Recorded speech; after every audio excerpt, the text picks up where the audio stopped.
Hello and welcome to another episode of the Business of Business podcast. I'm Roy, your host, and this is the show where we try to bring a wide variety of guests that talk about a lot of diverse topics, trying to help our business people, our entrepreneurs, solopreneurs, and those small businesses out there. Also, we have some effect on some larger businesses. I know it can be a little more difficult to affect change, but we try to have guests to give you some ideas to think about, and then also to try to give you professionals that you can reach out to if you are having some issues. So with the further ado, we'll get on with it. Today we have an awesome guest. Kristina Shea has taken time out of her day to be with us. She has a very eclectic background, from teaching fitness to working in senior corporate roles. She has led women's empowerment workshops, organized fundraising events for women's shelters, and her professional career has spanned graphic design to leading marketing and communication departments. Kristina is also the owner of K-Vision Marketing and Communications, consulting for Fortune 500 companies, including top banks and financial institutions, public companies, not-for-profit organizations, and recently cannabis companies. So Kristina is not only a marketing whiz, she is a true entrepreneur, launching a new e-commerce brand, Blue Skies Life, in the spring of 2021. It's going to be a modern, inclusive lifestyle wellness brand and education platform, and will be offering products for the mind, body, and home with a female focus. So, Kristina, without further ado, thank you so much for taking time to be with us today. We certainly do appreciate it.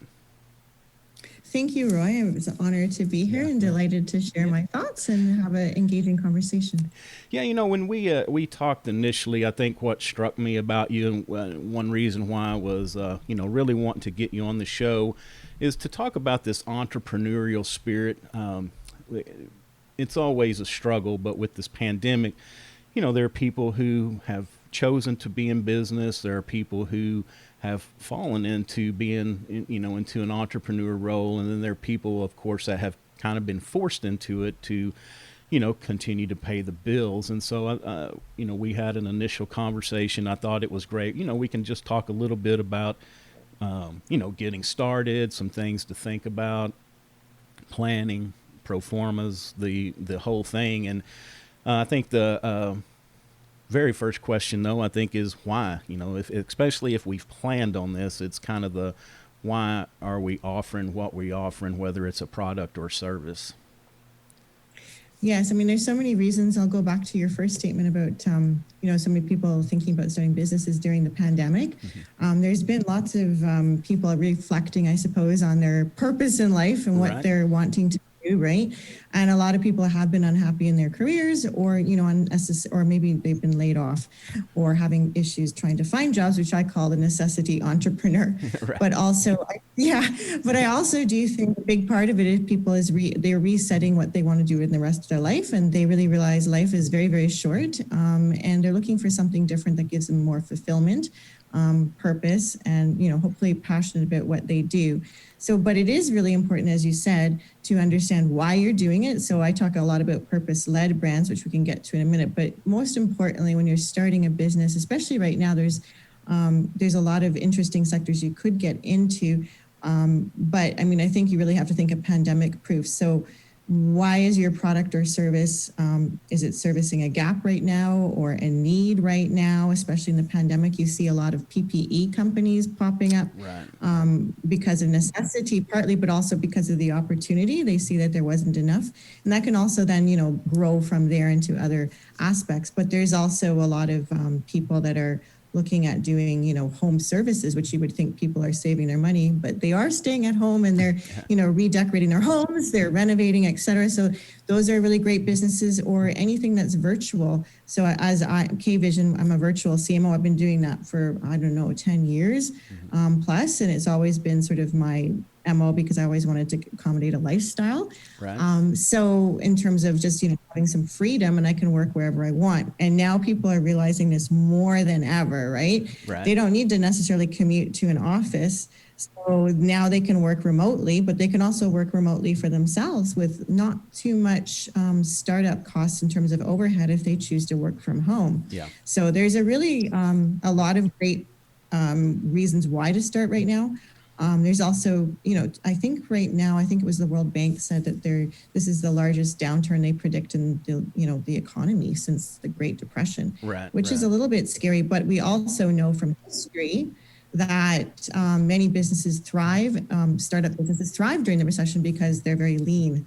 And they learn to do a lot with a little bit of money. And Yeah, and that's what are your thoughts? That's an important point to make because, one thing, is I see a lot of people developing services, especially reaching out to seniors that have been, more concerned about getting out in the general public, food delivery, shopping, that whole thing. But I think to the point you just mentioned, a lot of people have seen an opportunity that these mid-sized to larger companies have been so slow to adapt that it's been an opening for for an entrepreneur to jump in there who is flexible and can meet the needs of the consumer. Exactly. Especially as a small business, when you're starting, you can make decisions much more nimbly, quickly. You don't have the layers of bureaucracy, and you can see these huge office towers. I mean, they're empty right now, especially in Toronto. Like, we're out just side of Toronto. I used to work in the financial district, and it's like a ghost town. And these huge corporations, huge corporations are, spending thousands and thousands and thousands of dollars on rent, and they're locked in leases. And unfortunately, some small businesses, obviously before the pandemic, are also paying high rent for retail space. But people are learning now e-commerce is a thing. But as you just mentioned, there's a great need for people to look after seniors or help with deliveries or groceries or just simple things that they do need help with because they can't go and leave their house because they're high risk. So there's so many opportunities, but it's also really important to consider, okay, if you've never started a business before, think about, doing a business plan and hurry, but don't hurry too fast that you're going to make expensive mistakes, right? Right, exactly. Yeah, and that's another conversation I know that we had is the front end planning to, sit down and think about that, your business goals, because I think the other part is if that you want longevity, sometimes, we see startups or new entrepreneurs that kind of outgrow that startup model and then they get into trouble kind of in that phase two. So the planning, where do you want to go? How are you going to grow? And then also setting realistic expectations as far as, how you acquire customers, how many you can, how many you can keep, because a lot of times it's like, well, I'm rolling out this product or service. I have this influx of, maybe 20, 50, 100 people, however, but then, the influx kind of goes away and then you're left just sitting there. So again, the planning and setting realistic expectations is so important to sustainability. I agree totally. So I was comparing it to like a road map. So if you got in your car and you didn't know where you're going and you didn't plug a GPS and you have no idea, you're probably never going to get where you're going, right? Or if your windshield is incredibly dirty, you can't see where you're going. And it's okay to take a detour now and then, but you certainly don't want to veer off the road and crash, right? Exactly. So I think that's why it's so important to have milestones, just as you would maybe if you're going on a long road trip, you're going to stop here and you're going to stop there. Well, it's always good to review your plan, but it's also good to really look at those segments while you're planning. So I often talk about the 7 Ps too, which are the basics in marketing, right? So you really obviously want to know what your product is. Or service. Right. You want to think about your pricing. Is it competitive, or which kind of market, what kind of demographic are you going after? A lot of people say everybody, and I'm like, no, not everybody. Right. Narrow it down, right? So example, if you're looking after seniors in a certain area, maybe in a certain income bracket, maybe you're actually targeting the children or the, of the elderly that you're actually going to be, yep. or maybe 2 subsets. And then, just even like looking at where you're going to do it, exactly regional. Is it going to be across, borders? Are you going to be e-commerce and open up, or are you going to start slow? Yeah. And really master what you're doing, and how are you going to promote it, right? So right now we have a great thing called the internet, right? Yeah. So we have social media, which is free, although it's a lot of work. So even though it's free, you have to consider the costs involved for either, boosting and advertising, but also maybe you're going to need some people to help you to do that, right? And I'm trying to remember, and I'm going off process, right? So process. So your process is really your plan to me. How are you going to go about it? You'll have internal processes, but going back to the business plan, why it's so important is I think it's a really good practice just to put it in writing, articulate, and then that's when you start to see, okay, maybe there's some gaps here in the way I'm thinking, but also, it's also something that maybe right now it's difficult to get funding from a bank, but it's something that a bank will ask for if you're looking for funding. Right. So I think that's one of the reasons why it is so important, because you might want to raise some capital. Yeah. Now, the other thing, I love the roadmap analogy, because I use that all the time. And, people always are like, oh, well, I want to, here's my destination. I want to get here. I want to go there. But what I try to say, also advise people, is we really need to give a lot of careful thought to where we are now, because Yes. in the same spirit, it's like, okay, I may want to go to Chicago, so I'm going to jump out and go east. But if I'm in New York, I really need to go west. And so, kind of understanding where we are right now, and it's a truthful evaluation, not where we hope we are or where we like to think we are, but sit down and really be honest with ourselves. Yes, and I know as entrepreneurs, we're always eternally optimistic, but sometimes there is good to always have a little bit of a practicality and reality check just to be realistic, especially with cash flow. And I love the way you said that, because it always makes, well, we're going back to brick and mortar when you go to the malls and you're trying to find your way and it says you are here and you're thinking, okay, well, how? Okay, I need to find where I am so I can go to the next store or next location I want to in this mall. And a big thing to think about, and I know it's this big, hairy, scary thing, is to think about, okay, well, where am I here? Or where am I now? But also, where's my financials right now? Where am I sitting?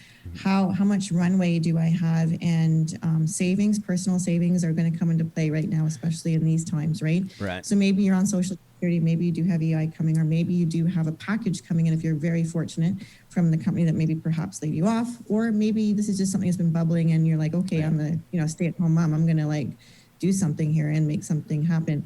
So think about that runway. Think about really being lean. Think about your upfront costs. I think this is more important than ever right now, to really manage every penny. Yeah. And even things like e-commerce, like if you're ordering, inventory for something, you might get all excited and you're going to order this huge order. Realize whatever that payment structure is and what you're going to owe, and how long do you think it's going to take you to sell it to make a profit. So always think about those practical things, which aren't as fun to think about. But at the end of the day, you want to make money, right? So, and I think going back to the why too, a lot of people, they think, okay, it's going to change my lifestyle. Yeah, it's definitely going to change your lifestyle. Maybe, you can work at home, and hopefully you'll be able to be more flexible with your time if you have children or you want to travel and things like that. Maybe not right now because we can't travel easily. But I think, you really better be passionate about what you do, because you're going to be doing a lot of it. Yeah, right. So as running a small business and as an entrepreneur, you're going to have to live and breathe it. So really make sure it's something that you're comfortable with doing. What are your thoughts on that? Yeah, it can be the best thing that you can do, but I think this planning phase is kind of where we need to work things out, because everybody has this the panacea idea that, I'm going to be able to control my time and do this and do that. And unfortunately, it's in the beginning, especially, it's not always that way, but we need to design this. And I like to use the dog example, is that, we should be the dog wagging the tail, not the other way, and letting the, the business wag us around. So that, again, we have to plan for that. And I was writing notes. You've said so many things I was wanted to talk about, because if this is a side hustle and you have your other job, it's making sure that you have that time, because it can be fun 1, 2, 3 nights a week, and spending your 3 or 4 hours working on it, but then all of a sudden it's like that 3rd week, 5th week, 3rd month, if it's wearing you down and you can't keep it up, because consistency is very important for anything. Product, people want to know that you can deliver our service. They want to know that you're going to be there to answer the phone and be able to work them in a reasonable time frame. So all of that stuff is so important. And then One more thing, the pro forma, talking about, being realistic Yes. about what does next month look like? Can I add these 20 more customers again next month? What are they going to bring in realistically in revenue? What are my expenses to meet that? Just to make sure that this is going to be viable, because there's, probably nothing worse than to be passionate, start something up, and then realize 3 months down the road that you just can't make money at it the way that you have it structured. Yeah, the cash flow projection is one of the most important things that's going to be combined with your business plan. Now, obviously, you may not make it exactly to where you want to be, and you have to be realistic. I always say SMART goals, so specific, measurable is good. Right. Actual and realistic, and what's the other? What did I say? Timing. Yes. So put timing on those things, and again, you may not. So don't try to make them too difficult, because also you're going to be so discouraged, and be realistic with them. But if you have those benchmarks, those milestones that you've planned out, Yeah. and also looking at your cash flow as a whole, you'll kind of be able to know when, okay, I'm going to be able to buy inventory here, or I'm going to be able to grow and expand with this other service that I'm planning. So it is really key, or just to pay your bills. Yeah. Like, I really do think that's the most important thing. A lot of people right now are so struggling to pay their rent Right. for retail spaces. And that is, I don't think anybody could have planned for something like this. But to have a contingency where you have a buffer, you have hopefully some reserves. I mean, it's not, right now I think is an exception, but I think you should always try to look at that and mitigate your risks. Also look at, we were talking about earlier, I don't know if we talked about this, but, the different formats of businesses. Are you going to be a sole proprietor, an incorporation, or are you going to be a partnership? Right. And we were talking earlier, I think, about partnerships, and I made this mistake, and especially when you're first going to, you're gung-ho, you're excited, and maybe your best friend or something, you have this great idea, but you don't share a lot of you're not aligned on visions, or why Right. you're doing this business, or if you want to exit, or how many hours are you guys each going to put into this? How much money are you each going to put into Right. this? So this is where you come into a lot of problems.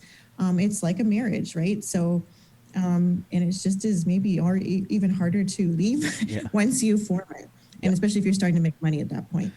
Yeah, and it's everybody starts out with the best of intentions, and this is what I'm gonna do, want to do, and everybody's all excited and aligned, and then once you start getting into that grind, then all of a sudden, I guess everybody's motivations or who they are, things start coming out, and Yes. I will just second that emotion is that be very careful forming business partnerships. There are a lot of ways to form alliances where you can still work together and help each other without having to, because a lot of times people think that failure is the worst thing, but to me in partnerships, it's just the opposite, being very successful and then having to figure out how you're going to divide this up, who's going to get what, and that can get very messy. Yeah, I call it the sweat equity, because Right. one partner may not want to put as much effort or time or funds, right? So it has to be really clear at the beginning and what your objectives are. And I totally agree with that. But that's an important part of the planning process. So if Right. you are planning to open a business, definitely evaluate, are you going to be a sole proprietor? As a partnership, be very careful with it. But strategic alliances are probably the best way to test a partnership. Like, Right. so you could work with another person, maybe they have a different type of service, or maybe they have a similar, or whatever. You can promote each other on social media. You can promote each other with services. There's so many great ways to do that, and be creative right now. I think there's enough around for everybody if everybody works together. And I think strength Right. is with collaboration. Right. Yeah, and that's another thing. We can't be afraid of one. If you do partner with somebody about one being more successful, there's enough business for everybody to go around. So, you can work really hard at that and kind of test those relationships, I feel. The other thing that you brought up was measuring. And so, I have a more analytical side. So measuring is of huge importance to me from the marketing side, because just like you were saying, social media takes a lot of time. So are you gaining traction? And again, this is where realistic comes in, is like, are you gaining actual paying customers from that effort? And you have to ask when people call or walk in, however you engage them, is always ask, how did you hear about us? What brought you in? Because if you spending a lot of time on something that's not bringing you a lot of results, then you may want to reallocate that time. And, it kind of goes. Exactly. I mean, mhm. Go ahead. So yeah, and a lot of that with data right now is so I don't mean to interrupt. Sorry, No, I'm you're getting a fine. bit of a connection. Yeah, so data is essential right now for running any business, especially e-commerce. Though it makes it easy. You can analyze Google Analytics. Obviously, you can see how many people are bouncing, how many what pages they're on, if they're converting, and when they're converting or when they're bouncing. Maybe there's a problem with just your cart. Right. So you might need to look at your UX, but also social media. Maybe it's not working for you, but maybe you're just not doing it right. So Right. do try different things where you're actually trying to convert people, but also you don't want to just be sell on social media. You have to realize that you're trying to build a community, and then you try to sell, or you kind of do a bit of both in tandem. So, Right. but make sure you're trying to actually convert people, and you're actually driving people to your site. I always see a lot of people using it not so great because they're not actually driving them to their site, and maybe in the beginning they're just trying to gain followers, but after that you really want to try to convert them and drive them to your site. Yeah. And I think one of the biggest mistakes people make in social media is they think, okay, I have I don't know, say they have 10,000 followers. Oh, that's yay. And so great, that's great. But you know what, you really want to convert them and own your marketing. When I say that, you want email lists, you want them on your site. So if social media, they could take your page down and then they're gone. Right. So right. own your own marketing. And I think email lists or email campaigns are one of the cheapest things you can do, and you can measure it. And then you actually have their, their personal information where you can reach them. Yeah. Unfortunately, with social media, if something happened and God forbid your page was shut down, I've seen so many businesses lose that, and they've never gone and thought, okay, I really need to build my email list versus building my social media following. You need to do both. Right. Yeah, and that's what the other thing I was going to say was about the realistic in that is that we could have, we can make a post and we can get 500 likes and be all excited that we've got all this attention. But if those aren't people who have called you up to spend money, it doesn't matter. I would rather get one like of the guy that called me up to do business with me than 500 that are not. And just a caveat, I've mentioned this before, but it's worth saying again at this time that, a lot of people promise you all these social media results and connections out there. But be careful, because what they will do, or there are boiler rooms in other countries that they will sit there and like and maybe even engage a little bit in on your social media platforms. But in the end, they are not your customers. So Exactly. I know people that have been spent thousands of dollars, for this, and it just backfires. So my opinion is we really can't buy a lot. I mean, we can do advertising and things like that to purchase customers, but with that kind of sleight of hand trick, we really can't spend a lot of money. We have to do most of that organically. Yeah, and I think what you mentioned though is so important. It goes back to your planning too, is targeting your customer, right? So a lot of people don't target their customer enough. Right. So if it's a certain demographic, a certain region, so make sure that transcends into all your communication pieces, like your social media. You can target your audiences. Make sure they're within maybe it's a 50-mile radius that you want to target regionally first, or maybe you want to target your entire state. But make sure it's targeted. If it's not targeted, it's the same as, if you had a store. Obviously, you're not going to service somebody that lives in Alaska if you're in Texas. Right. So, so that's very key.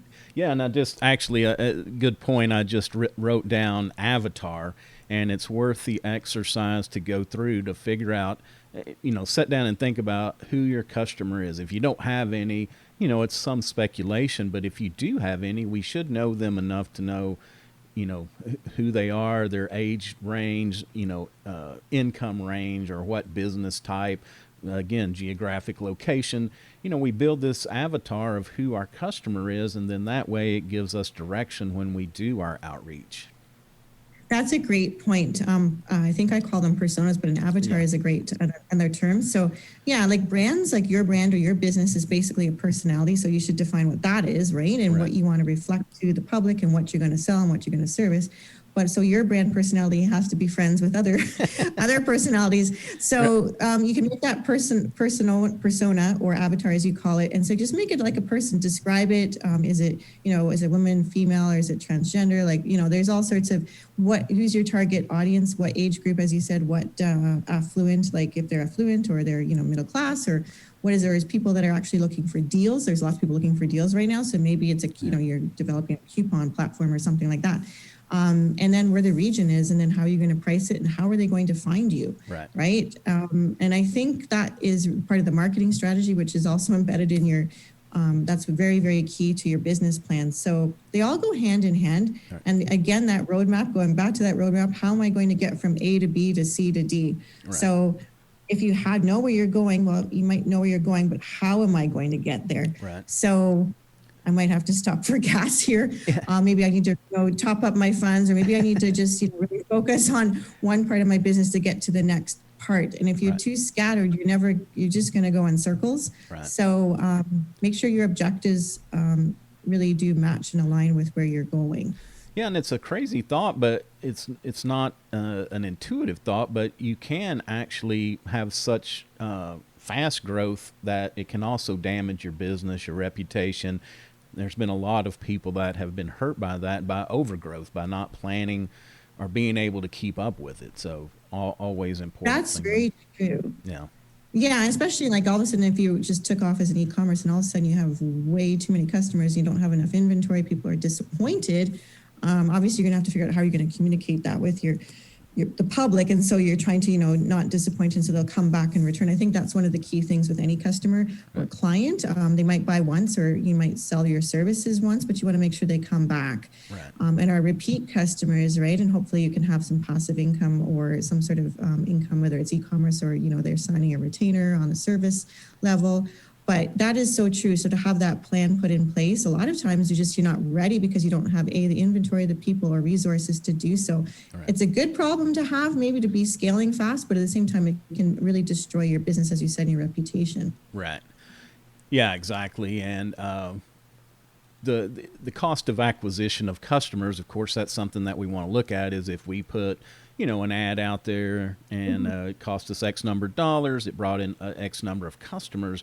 But the real key is that sustainability of those repeat customers. I mean, the cost of acquisition, they drive that down so far, because if they will, continue to buy from you, that's the best scenario that we can possibly have. Yes. But I call that lifetime value. So lifetime value customers. So obviously you can't predict, everything, but that's really where you want to be able to kind of them be a client or a customer for many years. Yeah. And maybe, especially if it's a, B2C, maybe it's a product that, that they use within their homes, and maybe their children become customers too of that brand, whatever it is, especially within the B2C space. Like look at Heinz ketchup. I'll use that for an example.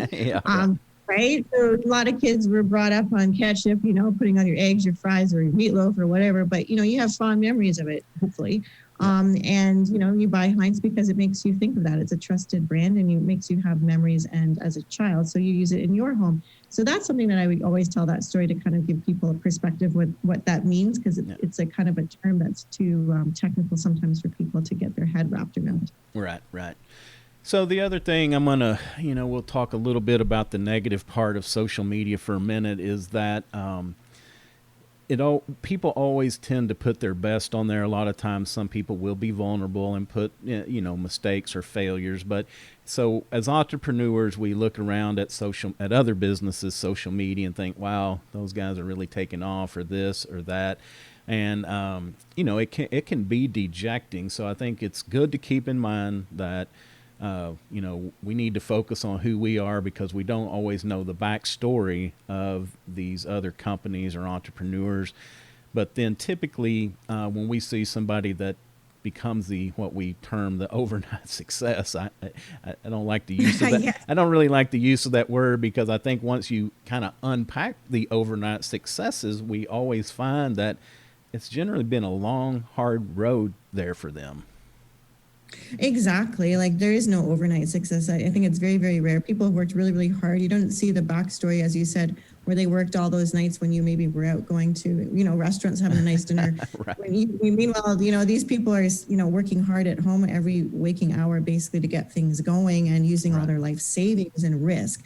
People don't think about that, because yes, you are putting a lot of risk in, but and that can be funds and time. And so, so if you're prepared to do that, I think that's really what it is, yeah, don't look at social media as a comparison too much. I mean, you can use it as inspiration, Right. try to reframe it that way. But it's hard, I think, on a social level too, as well as a business level. But people are really busy. I've noticed everybody's busy on LinkedIn. You're like, oh, what am I supposed to be doing? I should be doing that too, or I should be doing this, or maybe you do want to start a podcast, but you're like, oh my God, I haven't started my podcast yet, or I haven't. Yeah. Yeah. So there's so many things to do, and then you get distracted and away from your focus. So Right. I think that's very key, and learning from your mistakes, right? So Right. as you said before, and social media can, take you off track, so Right. off your roadmap. So, maybe you're driving along the road and, you see, people, they see, it's awful, but maybe a car accident, and they look and they crane, and then they get in an accident, right? Right. So Yeah. I always I love the comparison with driving, because I think that's really what it is. Keep in your lane and focus where you're going. Don't let the noise distract you too much. There might be some good ideas and stuff, and maybe you can make some great alliances, but don't compare yourself. That'll be just frustrating. Yeah.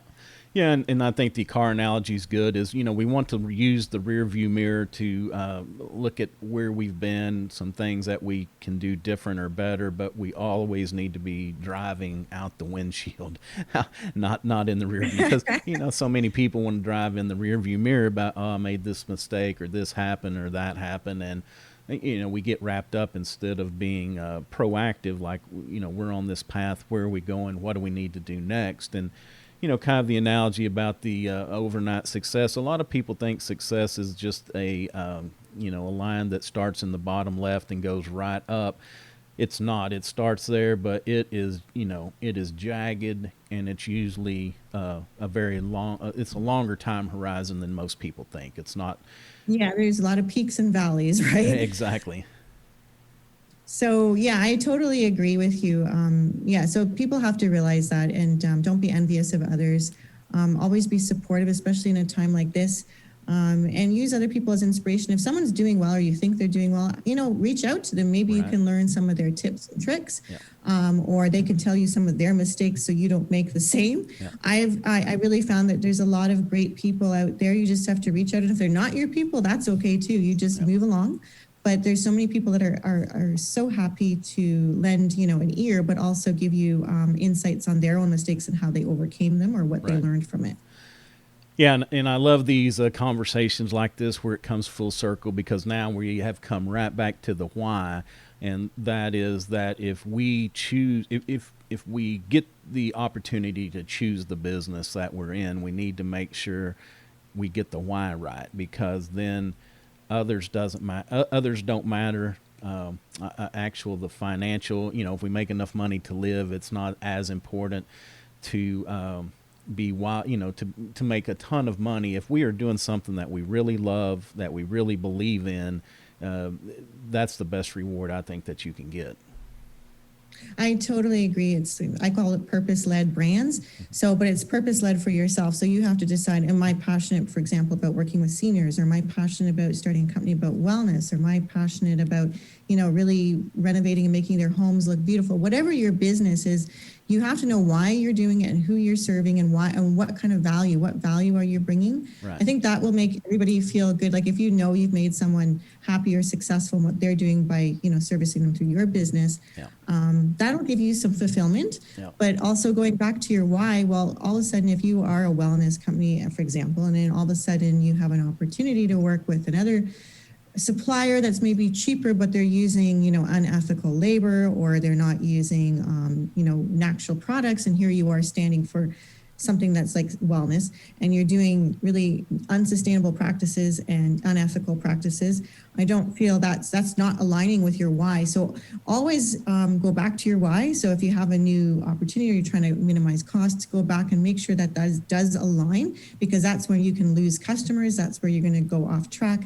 And I think purpose-led is what people are really looking for. Customers these days do want to know that you stand for something.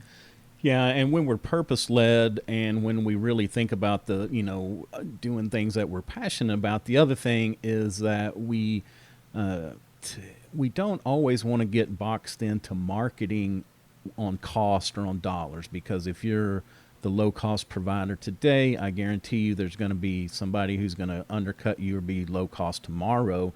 So we need to think about that marketing message as the value that we provide, because we can, if we're doing things like you said, more purpose-driven, sustainability, or whatever that need is, we can market on value and actually command a higher price for our product or service.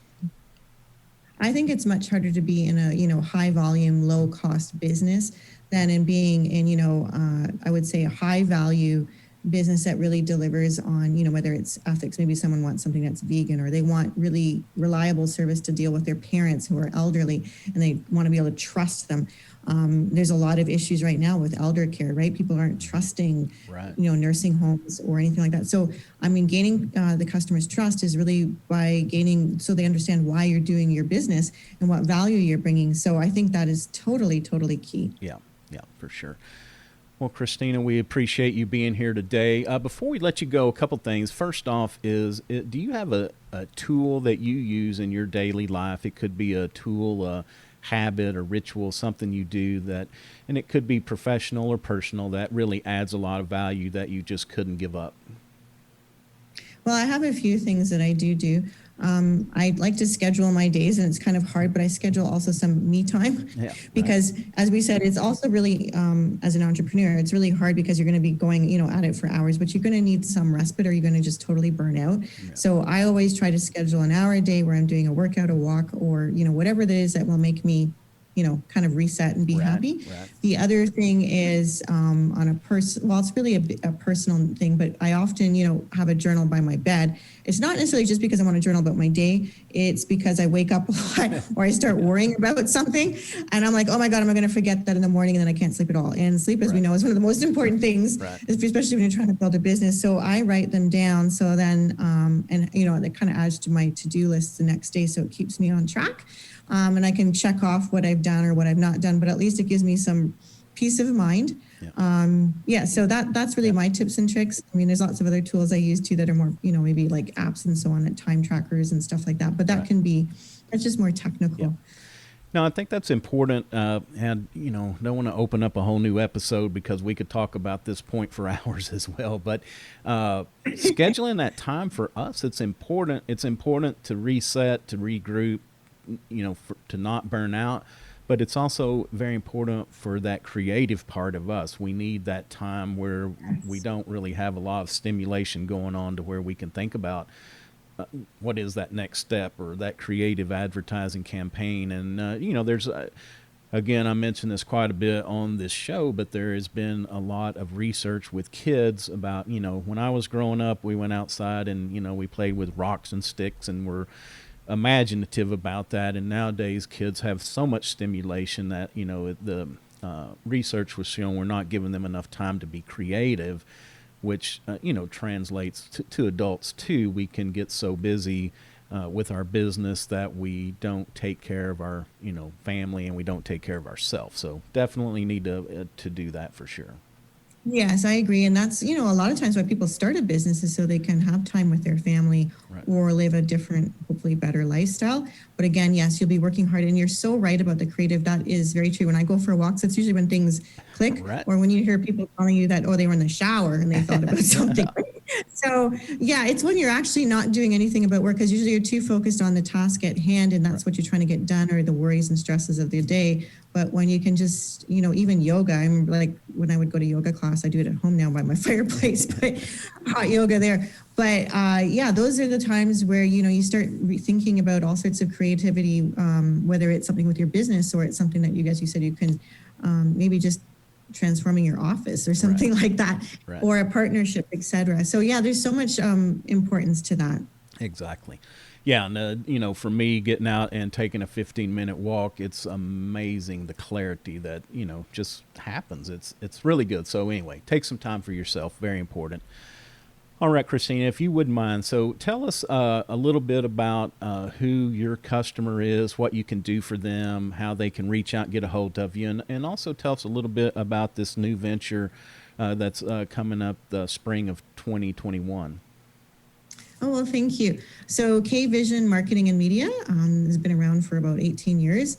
And I do everything from marketing strategy to creative campaigns to really just, or even helping with a certain project or working within their team. Sometimes companies don't have a CMO or, a head of marketing or anything like that, or they don't have somebody that's, experienced or maybe not thinking a bit outside of the box. I try to get people to not even think there's a box. So sometimes when people are in an organization, they've been used to doing things a certain way. So it's nice to have a different perspective. So I'm the virtual CMO, so you can reach me at Kristina with a K, and my company is K Vision, so the letter K and Vision, so www.kvision.ca. And you can also reach me on LinkedIn, Kristina with a K, and Shea, Shea, like the stadium. So I work all over the world. I work with financial companies. I work with women, like women brands, female brands, a lot of wellness. I've also worked with government, not-for-profit. So I do pretty much everything. I started out corporate, but I really love doing lifestyle as well. So that's kind of my thing. Okay. And I'm available 24/7 pretty much, although I do sleep sometimes. And my other venture, which is something that, has been bubbling for quite a while that I've been wanting to do, is Blue Skies Life. And I spelt sky with a Y. We were talking about purpose-led brand because it's very important to me, because as working in the financial industry, sometimes you really go back, why am I doing this? Because maybe you don't agree with a certain message that's being sent out. And I just wanted to do something that I was passionate about, which is wellness. And, I've had some personal health journeys, which I won't get into because that's another show in itself.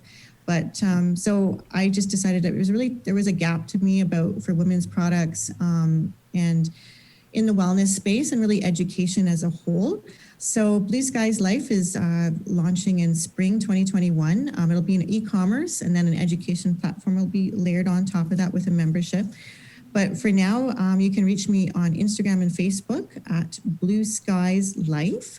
And again, it's skies is spelled with a Y. And you can reach me on LinkedIn. And the URL is www.blueskieslife.com. All right, great. Well, again, thank you so much. Reach out to Kristina, see how she can help you and your company. Appreciate you taking time out of your day to be with us. This is going to do it for another episode of the Business of Business podcast. Of course, you can find us at www.thebusinessofbusinesspodcast.com.